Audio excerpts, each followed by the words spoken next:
இப்படி செஞ்சு கொடுங்க, யாருமே கண்டுபிடிக்க மாட்டாங்க மரவள்ளிக்கிழங்குல செஞ்சது தான்னு. அண்ட் டேஸ்ட் செம்ம வேறு லெவலில் இருக்கும்.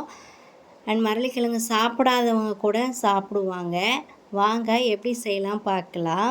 2 மரவள்ளிக்கிழங்க நல்லா மண் போக அலசி எடுத்துக்கோங்க. அலசி எடுத்ததுக்கப்புறம் சின்ன சின்ன துண்டுகளை கட் பண்ணி மறுபடியும் அலசுங்க, மண் அதிகமாக இருக்கும். அலசி எடுத்ததுக்கப்புறம் ஒரு சீவல் கட்டரை வச்சு நல்லா சீவி எடுத்துக்கோங்க. சீவ கொஞ்சம் கஷ்டம்தான், கை வலிக்கும்.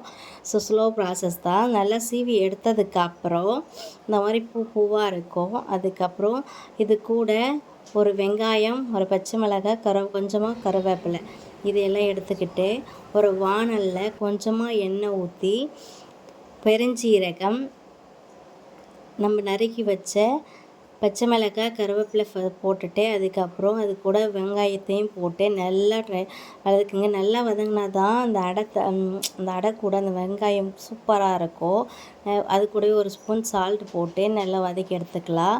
வதக்கி எடுத்ததுக்கப்புறம் அது கூடவே ஒரு ஸ்பூன் சில்லி பவுட்ரு அதையும் போட்டுக்கலாம் காரத்துக்கு.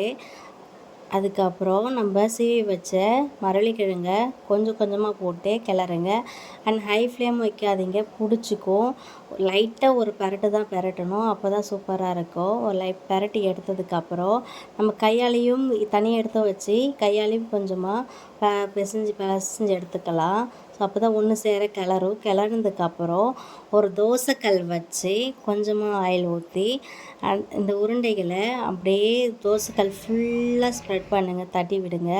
தட்டி எடுத்தால் அண்ட் மரவள்ளிக்கிழங்கு அடை சூப்பராக இருக்கும். ஸோ நீங்களும் ட்ரை பண்ணுங்கள். மரவள்ளிக்கிழங்கு சாப்பிடாதவங்க கண்டிப்பாக இதை சாப்பிடுவாங்க.